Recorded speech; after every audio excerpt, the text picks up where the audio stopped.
tenho uma palavra do Senhor para o nosso coração nesta manhã. E esses dias me perguntaram assim, mandaram no meu WhatsApp, qual o propósito de Deus para a sua vida? Você entende o seu propósito? O que Deus tem para a sua vida?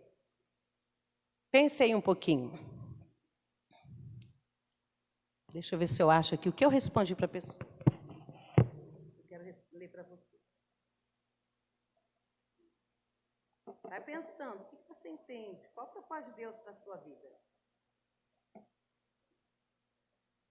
E eu pude falar para aquela pessoa assim, porque ela estava fazendo uma enquete e ela foi perguntando para algumas pessoas, o que você entende, qual o propósito, qual a finalidade da sua existência?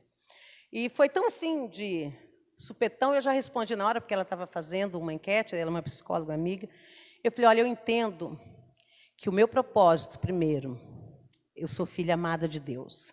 É uma frase que vai ser conhecida logo por toda a igreja.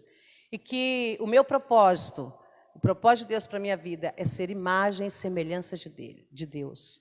O segundo, que esse é o que eu fui dizendo, é edificar outras pessoas para que eles também se tornem imagem e semelhança de Cristo, no seu caráter, na sua índole, na sua conduta. E fui descrevendo, o meu propósito é edificar a minha família, porque a família é primícias do Senhor. E fui descrevendo, e ela falou, mais coisas, né? Foi em áudio. E ela falou, posso postar isso depois? Eu falei, pode. E nós temos o livro sobre uma vida com propósito. Esse livro é tremendo. Eu penso que todo cristão deveria ler esse livro. Vale a pena. Ter a convicção e saber por que eu estou neste mundo. Né? Qual o propósito de Deus para a minha vida. E entender também que esse mundo é passageiro. Porque nós nos apegamos tanto. E eu quero falar um pouquinho a respeito. Propósito. Eu dei uma pesquisadinha novamente a respeito da palavra. Propósito é uma intenção deliberada, um projeto, um plano, uma grande vontade estabelecida. Esse é o propósito de Deus para a minha vida e para a sua vida. Abra sua Bíblia no Salmo 139. Esse texto é muito conhecido. E esse texto falou muito comigo quando eu fiquei sabendo do meu diagnóstico de câncer. E o Senhor falou a respeito comigo. Primeiro texto, um dos primeiros textos que Deus me deu no carro, quando eu saí do médico, foi esse texto. Então, queridos, qual o propósito? Você tem claro em sua mente qual é o seu propósito nesta terra? Qual é o propósito de Deus para a sua vida? Então, a palavra propósito, uma intenção deliberada, um projeto, um plano, uma grande vontade estabelecida. Essa frase eu penso que foi lá do coração de Deus, né? Isso que Ele tem para nós, uma intenção deliberada, algo pronto. Já, quando Ele pensou em mim e em você, Ele já tinha todos os nossos dias, a nossa vida, no livro dEle. Então, Ele diz assim, lá no versículo 16... Na realidade, vamos ler um pouquinho no versículo 13 em diante. O salmista está falando da onisciência e da onipotência de Deus. E no versículo 13 ele continua, ele diz assim, ó, pois tu me formaste, o meu interior. Ele está falando a respeito de Deus. O Senhor me teceste no seio da minha mãe. Graças te dou, visto que de um modo assombrosamente maravilhoso me formaste. E as tuas obras são admiráveis. E a minha alma o sabe muito bem. Os meus ossos não te foram encobertos quando no oculto fui formado e entretecido, como nas profundezas da terra. Os teus olhos me viram, a substância ainda informe. E no teu livro, presta atenção, no teu livro foram escritos todos os meus dias, cada um deles escritos e determinado, quando nenhum deles havia ainda. Você crê que Deus pensou em você antes da fundação do mundo e que Ele criou todas as coisas para que nós pudéssemos desfrutar dela? E que todos os nossos dias foram escritos no livro dEle? Por isso, irmãos, eu pensei muito nessa palavra, porque nós estamos vivendo momentos difíceis. Tantas guerras, tantas tribulações, enfermidades, nós passamos por perdas, mas a perda, ela faz parte da história. E nós não fomos preparados para essa perda. Mas nós podemos buscar de Deus essa convicção de que nós temos dias determinados nesta terra e de que nós não vamos ficar para semente. Amém? A Bíblia fala que até 70 anos, maravilha, depois é enfado e canseira. Então, amados, nós temos que ter essa convicção. É doloroso, mas nós vamos fechar esses olhos aqui. E o propósito maior de Deus é a eternidade nele. Então eu quero te ajudar nesta manhã, como o Espírito Santo tem me ajudado, a entender que um dos propósitos maiores de Deus para a minha vida e para a tua vida nessa terra é nos prepararmos para a eternidade, porque é lá a nossa morada. Amém? Então o propósito, né? Deus tem esse propósito para nós. Ele te formou, Ele conhece, né? Tem aquela música, a cor de sua pele, né? Os seus cabelos desenhou, cada detalhe, um toque de amor. Então, até eu estava brincando com a Karina, o tamanho, né? Podia ter esticado um pouquinho mais, né? Mas foi exatamente assim que Ele me desenhou, que Ele pensou em mim. Até nós entendermos, né? Curar a nossa alma distorcida, que o diabo quer distorcer. Ele não quer que nós entendamos que fomos criados, formados, exatamente como o Criador nos projetou. Ele quer distorcer, e às vezes nós nos olhamos no espelho, nossa, isso podia ser melhor, isso aqui. Não é assim? Então, a aceitação da forma principal, imagem e semelhança daquele que nos criou. Então, no grego, propósito, proposta, intenção, objetivo, finalidade. No hebraico, se traduz como desejo, algo valioso, algo com finalidade. Tudo na vida tem uma finalidade. Amém? E no dicionário, intenção, um projeto, desígnio, objetivo, finalidade, intuito, mas ele termina com essa palavra que eu grifei, destino. Destino. Fala para o seu irmão que está do seu lado assim, destino.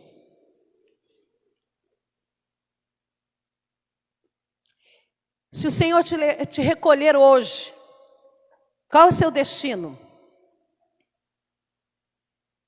Você tem certeza para onde você vai? Você tem convicção de uma vida em Cristo? Quando Lázaro morreu, Jesus disse que aquele que crê em mim, ainda que morra, viverá. Terá vida eterna. Então, em Jesus, é só na pessoa de Jesus, você que está nos assistindo online, é a pessoa de Jesus que nos garante e que nos dá convicção e paz de que temos morada eterna no Senhor. Não há outro caminho. Ele diz assim, eu sou o caminho, eu sou a verdade e eu sou a vida. Então, queridos, convicção, essa é a primeira, precisamos ter essa convicção. A cruz de Cristo nos abre portas para o céu. É a cruz, não tem outro caminho. Por isso que às vezes ela é pesada, né? Mas amém, vamos continuar. Então Deus é um Deus de propósito. Uma frase que nós ouvimos, né? Principalmente quando nós estamos passando por momentos difíceis. Deus tem um propósito. Deus tem um propósito em todas as coisas. O que eu mais ouvi no tempo de tratamento, e até depois uma amiga minha tirou a foto de um livro com a capa, estava escrito assim, Deus tem um propósito. Porque o que eu mais ouvi, pastora, Oval, Deus tem um propósito. Foi chegando no final que deu vontade de falar, gente, eu já sei que Ele tem um propósito. Amém? E Ele tem um propósito. Romanos 8, 28 diz assim, ó, sabemos que Deus age em todas as coisas para o bem daqueles que o amam, dos que foram chamados de acordo com o seu propósito. Queridos, você tem um propósito determinado por Deus. Agora, por que às vezes nós cambaleamos tanto? Porque nós queremos viver da nossa própria maneira. Não queremos nos alinhar e descobrir qual é o propósito de Deus para nós. Às vezes Deus está falando, vai para a direita. Ah, não, Senhor, tem muita pedra. Ah, não, Senhor. Ah, tá muita poeira. Não, eu vou por aqui, ó, que tem graminha. Mas Ele está falando, vai lá. Vai pela direita. Porque no final tem pastos verdejantes, tem águas tranquilas. Porque você não está enxergando o propósito desse caminho. Mas Ele já sabe o que é melhor para nós. Qual caminho é melhor. Mesmo que pareça difícil, vai ser difícil, mas lá na frente, junto com Ele, tem o consolo, tem o conforto, tem a mesa posta. Então, para realizarmos, para vivermos de acordo com o propósito, a essência do propósito de Cristo, nós precisamos nos alinhar a ela. Amém? Aí, tudo que Ele fez tem um propósito. Quero andar rapidinho porque eu quero parar num ponto de um dos propósitos de Deus.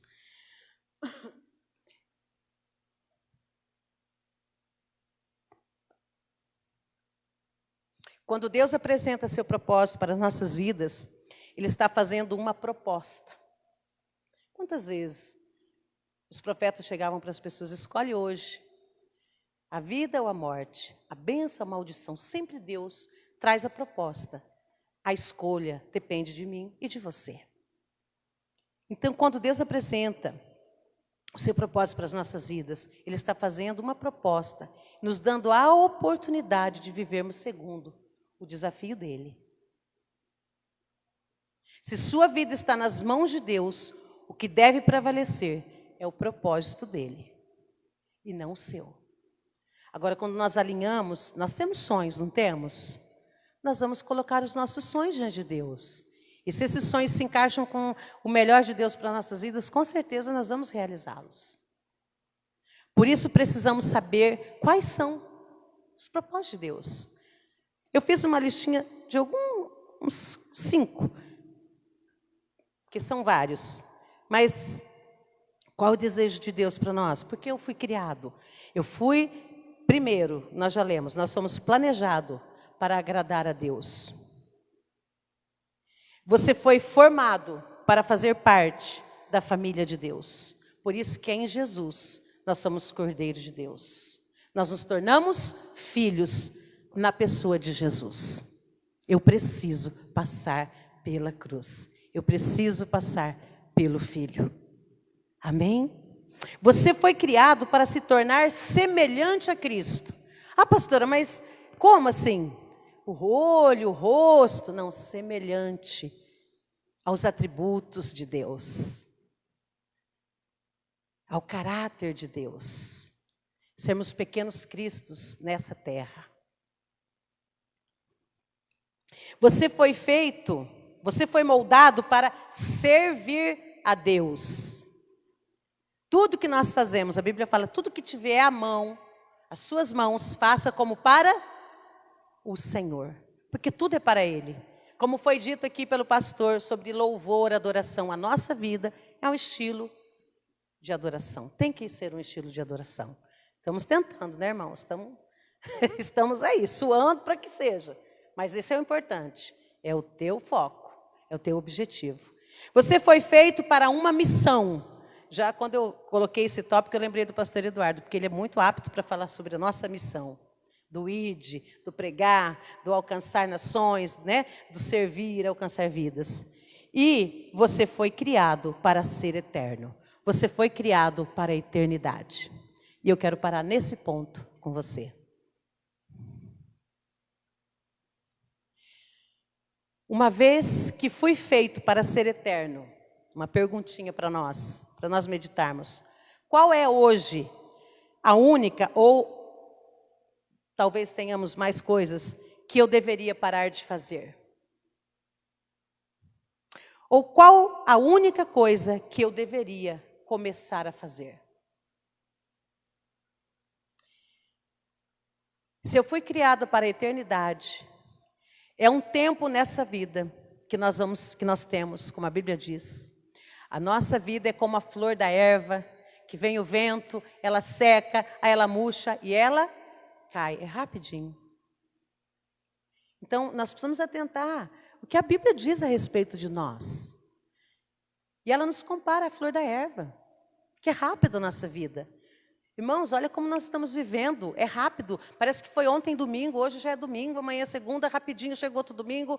E assim vai, nós parecemos que estamos respirando e puxando fôlego para continuar, porque as coisas estão rápidas. E a Bíblia é bíblico. A Bíblia diz que os dias se abreviarão, não é isso? Se você ler a palavra, ela vai dizer isso. Nos últimos dias, o tempo se abreviarão, os dias vão ser rápidos. Então, tudo é bíblico. Por isso, o cristão precisa conhecer, no mínimo, esses princípios da palavra. Então, qual é a única coisa, ou algumas coisas que eu deveria deixar de fazer que me atrapalha a minha jornada para a eternidade? Que tem sido embaraço para uma vida mais eficaz no Senhor, de mais santidade, de mais comunhão. E qual a única coisa, ou algumas também, que eu deveria começar a fazer? Irmãos, nós somos desafiados a ler a Bíblia esse ano inteiro. É 3, 4 capítulos ao dia. Isso é propósito de Deus para direção à vida eterna. E nós muitas vezes não fazemos, irmãos.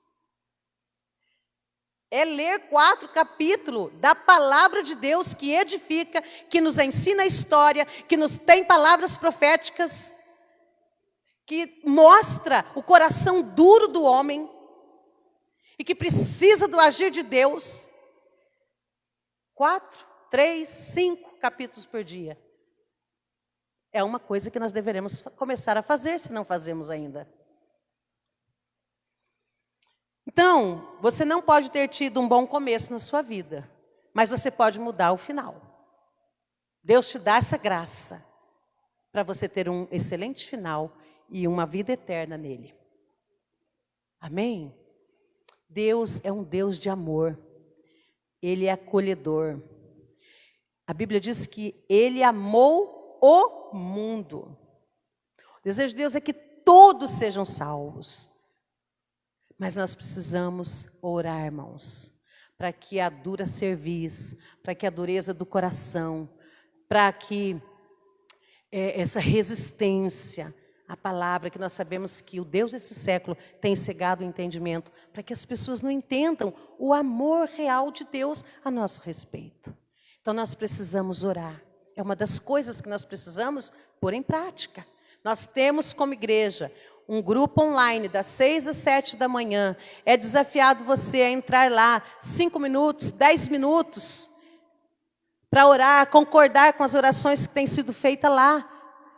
Na unidade, Deus ordena a bênção e a vida para sempre. Que 2 ligar na terra será ligado nos céus. Importância, palavra, oração, comunhão, estarmos juntos. De máscara, mas estamos juntos. Chorando com os que choram, que é o que a Bíblia diz. Então, se você morrer hoje, você tem certeza da tua salvação? Você tem convicção de que o seu nome está escrito no livro da vida? Nós somos criados. O maior propósito de Deus é comunhão, intimidade. Ele criou o jardim para ter intimidade, ter comunhão. O homem quebrou essa comunhão. Mas através da cruz de Cristo ela foi restaurada. Ela nos deu oportunidade novamente. E o desejo de Deus é que nós tenhamos a eternidade nele. Eclesiastes 3:11 diz assim: Deus tem cultivado a eternidade no coração do homem. Deus está, eu tenho algo para você. Esse mundo é rápido. Mas o meu propósito contigo é uma eternidade nos braços do Pai. Deus fez tudo apropriado ao seu tempo.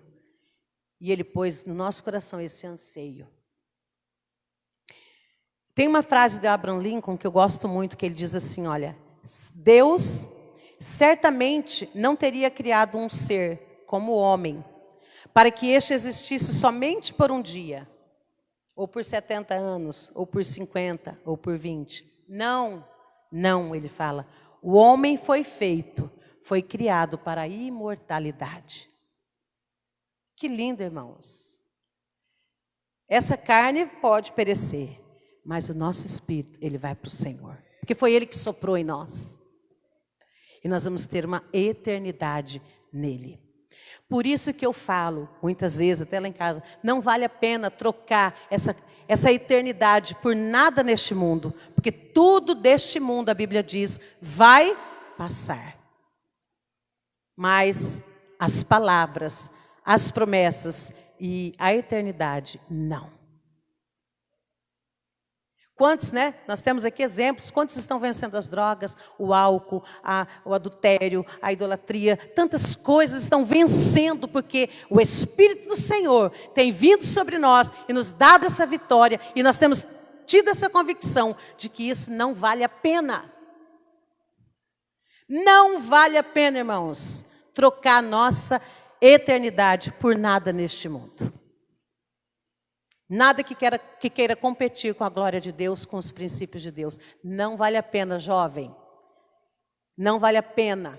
A fornicação é pecado, o adultério é pecado, a bebedice é pecado, vício é pecado. Tantas coisas querem nos separar, querem nos aprisionar, querem que nós venhamos regredir na nossa jornada em Cristo.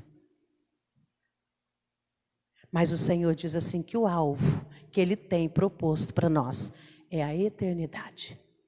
E a vida abundante aqui. Vida abundante aqui. Jesus disse que o diabo veio para matar, roubar e destruir. Mas Ele fala assim, eu vim para vos dar vida. E vida em abundância. Independente das circunstâncias, das tragédias, abundância de paz, de esperança, de fé, de convicção. De que Ele é o noivo e que Ele virá buscar a sua noiva. Amém? Aleluias. Esta vida é uma preparação para a próxima. Você viverá no máximo 100 anos, né? Alguns vivem até 115. De vez em quando nós vemos umas reportagens, olha, né? De pessoas que estão fazendo 115 anos, é o desejo do pastor Celso, 115, mas Jesus vai vir antes. Em nome de Jesus. Muitos têm esse desejo, né? Vivem isso, mas a nossa eternidade é em Cristo, é lá. Então prepare-se, Jesus está voltando, a eternidade está às portas. Você crê, irmãos? Então dá um amém, um glória a Deus, aleluia, porque é para lá que nós vamos. Nós não vamos ficar aqui, né, irmãos? Nós não vamos ficar. Nós vamos ficar aqui até cumprirmos o propósito de Deus para nós aqui. Quer sermos semelhanças, alcançarmos os outros com a bênção, servir, né? Tantos desafios nós temos aqui. Sermos adoradores do Deus vivo. Esse é o propósito dessa terra. Mas o final dele é a eternidade. Isso tudo vai nos fortalecendo para nós corrermos a carreira que nos foi proposta, e assim como Paulo, e alcançar a fé, e alcançar lá o meu galardão. E depositar a coroa nos pés de Jesus. Pensa que lindo. Você não pensa? Eu penso. Você chegando lá, recebe a coroa da vida, deposita aos pés do Senhor. E Ele vai falar, entra. Esse é o reino que eu preparei para vocês, antes da fundação do mundo. Sabe quando eu pensei no propósito que eu tinha para vocês? Sabe quando eu pensei, escrevi os seus dias lá? Eu já estava imaginando vocês aqui nesse reino de eternidade. É isso. É essa comunhão. É essa adoração. Então ontem nós oramos aqui, Senhor, aviva. Traz de volta a chama. Acende o fogo. O fogo tem que arder continuamente no altar. E nós não estamos assoprando, né, nesse fogo. Nós temos que pedir, muitas vezes lá de manhã nós falamos, Senhor, assopra. Acende o fogo, Senhor, porque estão as brasas somente. Por isso nós precisamos estarmos juntos, buscando juntos, porque nós não podemos deixar o fogo apagar. A Bíblia diz que o morno será vomitado. Apocalipse. O morno será vomitado. Ainda bem, eu creio que nós não vamos ver, né? Nós vamos estar lá na glória, nós não vamos ver os que foram vomitados, porque nós vamos poder ter muita surpresa. E lá não vai ser lugar de dor. Ranger de dentes é no inferno. Lá é glória. Mas já pensou se Deus desse a oportunidade que nem Lázaro e o rico? De você ver? Então, irmãos, faça de tudo. Corra para a eternidade. Edifique seu lar, edifique sua vida, edifique seus filhos. Se precisar confrontar com a verdade, confronte em amor. Ensina o caminho. Porque a decisão é individual. E cada um vai prestar conta da sua decisão.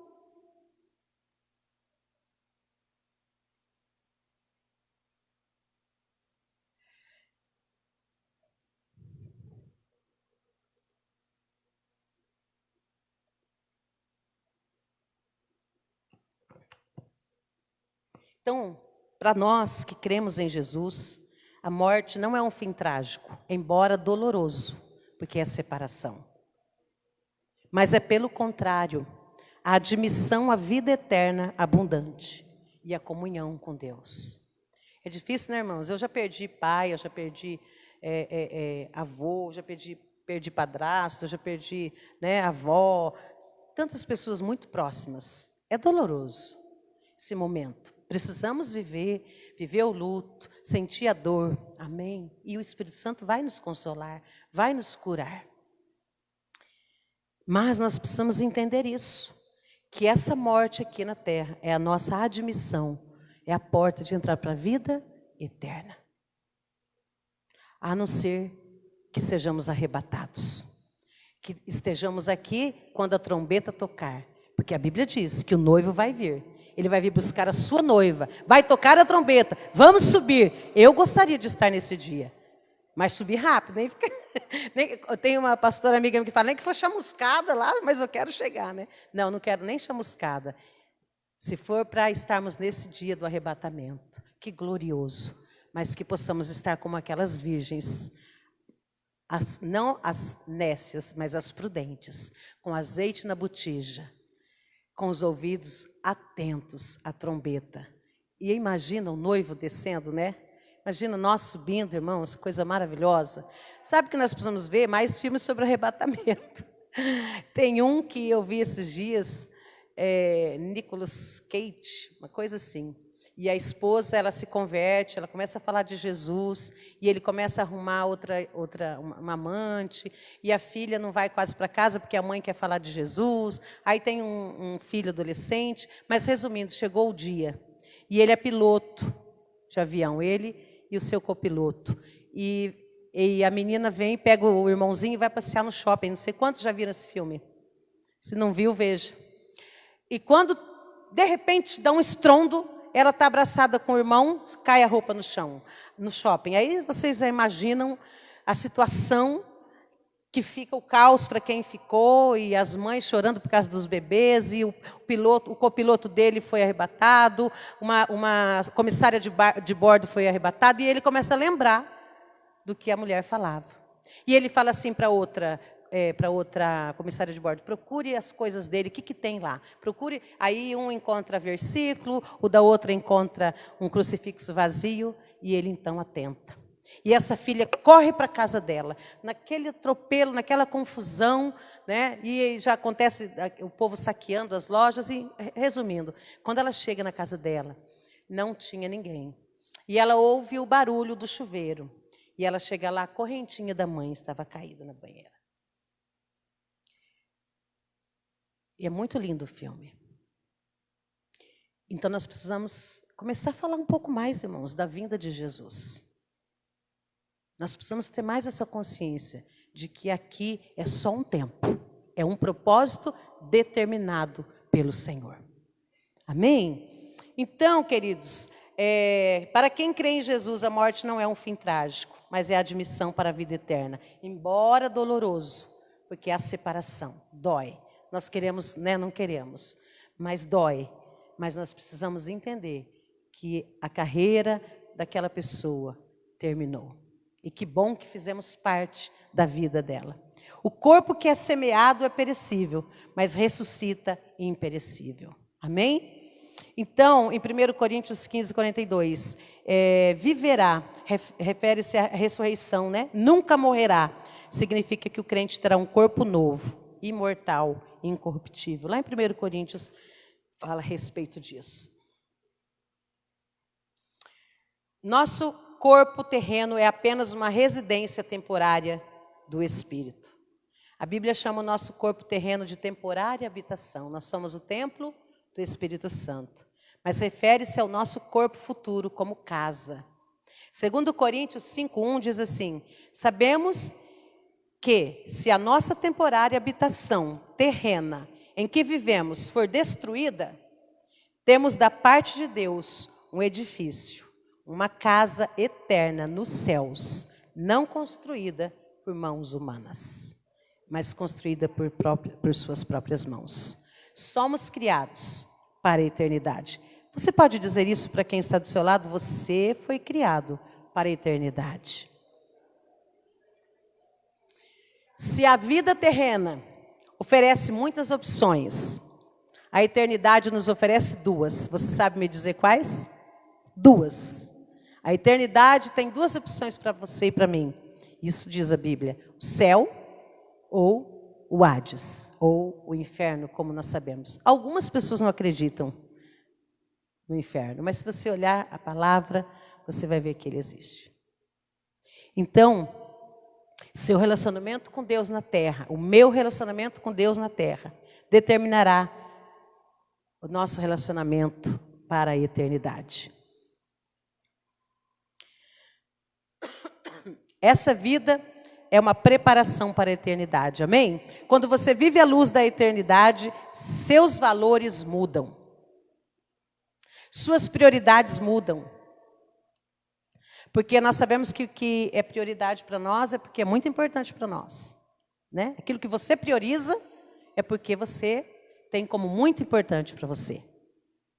Então, qual o nível de prioridade sua, de importância, tem sido o reino? O chamado de Deus para a sua vida. A Bíblia diz assim, olha. Vamos ler lá comigo, Gálatas 6. A morte terrena não é o fim para nós, é a transição para a eternidade. Amém? Convictos disso? Glória a Deus. Então, existem consequências eternas para tudo aquilo que nós fazemos na terra. Existem consequências. Né? Cada ato de nossa vida tocará um acorde lá no céu, na eternidade, soará lá. Então, Gálatas, deixa eu ver se eu acho meu Gálatas aqui, 6. Incrível que hoje de manhã, às 6 horas, nós estávamos orando, e eu estava meditando mais um pouquinho, e eu falei: Senhor, eu queria tanto uma música. Gente, mas aí eu fui, assim, só coloquei a música para ouvir enquanto eu estava orando, e veio uma música exatamente tão diretiva para esse tema de hoje. É uma música nova da Ana Paula, depois nós vamos ouvir um pouquinho. É a Liana Nóbrega. E eu gosto muito de música, eu gosto muito da adoração. Isso sempre fez parte, desde quando me converti. É um dos propósitos de Deus, né, para a nossa vida, nós entendemos, foi o ministério da canção, da música, da adoração. E então eu amo orar com música. Às vezes você fica no silêncio, mas as músicas de adoração, isso é muito forte. E essa música que ela compôs fala do suspiro, gente, é muito linda. Mas vamos continuar aqui, depois nós vamos ouvi-la. Então, Gálatas 6, eu não vou me demorar. 7 a 8. Deixa eu ver aqui. Diz assim: não vos enganeis, de Deus não se zomba. Pois aquilo que o homem semear, isso também ceifará. Porque o que semeia para a sua própria carne, da carne colherá corrupção.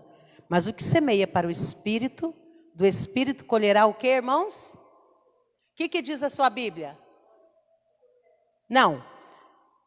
Olha aqui. como termina, não sei, talvez a sua tradução seja diferente. Porque o que semeia para a sua própria carne, da carne colherá corrupção. Mas o que semeia para o Espírito, do Espírito colherá vida eterna. Entende? Por isso, a lei da semeadura para o cristão ela é importantíssima. Apesar que ela é para toda a humanidade, mas principalmente para nós. O que você está semeando vai refletir para a sua vida eterna. Lindo, né? Muito claro. Então, de Deus não se zomba, irmãos, porque a Bíblia diz que Ele é onisciente. E Ele é onipresente também. Ele é poderoso. É o salmista lá no Salmo 139, ele começa, para onde eu vou da presença do Senhor? Não tem nada que você faça, que você ache que ninguém está vendo. Pode ninguém humano não estar, mas os olhos do Senhor, a Bíblia diz que Ele está sobre a terra e que Ele contempla a todos, o ímpio, o justo, o perverso, o bom, Ele está vendo. Por isso que a mentira é do diabo. Por isso que a Bíblia fala que o pai da mentira é o diabo. Porque quando a gente começa a querer nos enganar a nós mesmos, nós estamos dando lugar ao diabo. E a Bíblia diz, não deis lugar ao diabo. Antes, resisti ao diabo. Sujeitai-vos, pois, a Deus, resisti ao diabo e ele fugirá de vós. Mas a gente começa a se sujeitar a tudo que ele oferece, aí quem vai se afastando de nós? O Espírito Santo. Porque é Ele que nos convence. Mas nós não agradamos. Nós vamos esfriando esse relacionamento. Aí, aquela luz que era para antenar quando a gente está quase no precipício, não está ali. Porque eu não estou semeando para que ela continue me direcionando. Eu tirei ela do plug. Entende? Estou aqui na bateria. A bateria do seu celular vai acabar. A sua bateria vai acabar. Precisamos continuar conectados no plug da eternidade da palavra.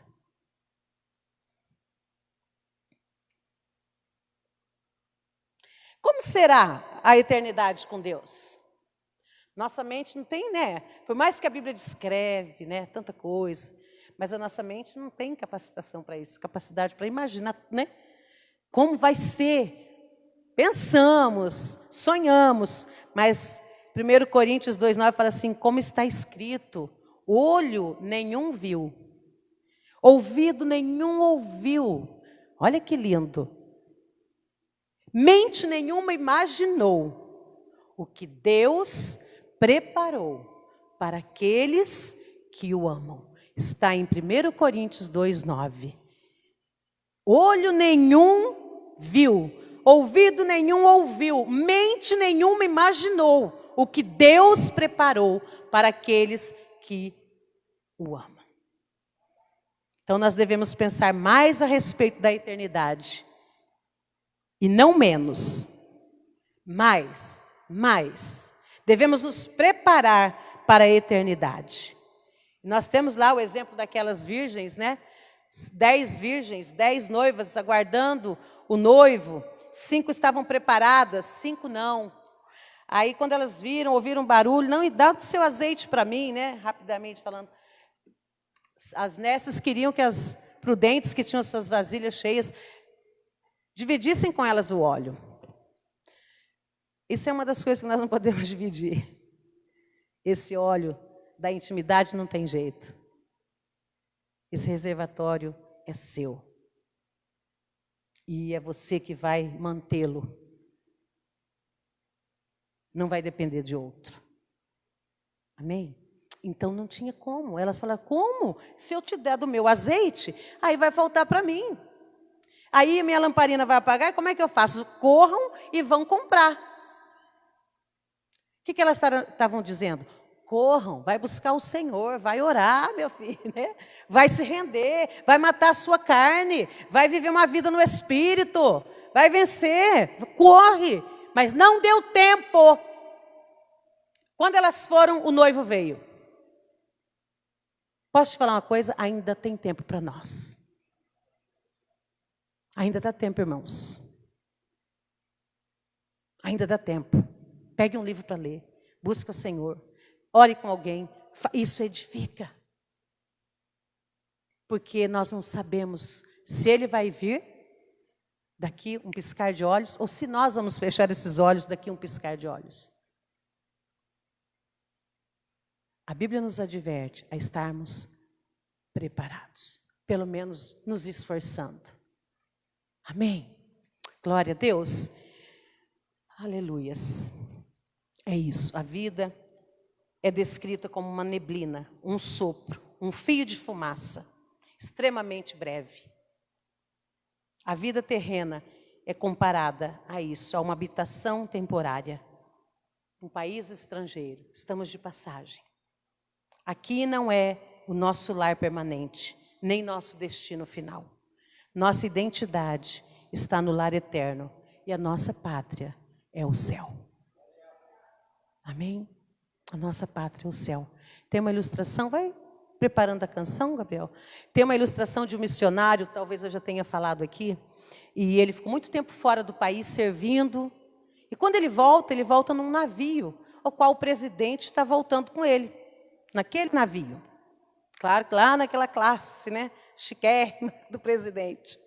Mas quando chegam, que eles vão desembarcar, gente, tem uma comitiva, muita gente, faixas, acionando o presidente, toda aquela festa que nós sabemos como funciona. E o missionário desceu quietinho, e ele, no pensamento dele, ele falou, mas Senhor, né? Começou a se queixar com Deus. Poxa, cheguei na minha pátria, né? E tem ninguém me esperando. Aí, ele disse que o Espírito Santo, Deus falou assim com ele, meu filho, você ainda não chegou em casa. Você ainda não chegou em casa. Quando na vida vierem dúvidas se vale a pena viver para Cristo, lembre-se, você ainda não chegou no seu lar. Na morte, você não irá embora da sua casa. Nós vamos para a nossa casa. Que lindo, irmãos. Nós vamos para a nossa casa. Por isso, segundo Coríntios 4,18, ele nos desafia. Assim, fixamos os olhos, não naquilo que se vê, mas no que não se vê. Pois o que se vê é transitório, vai perecer. Mas o que não se vê é eterno.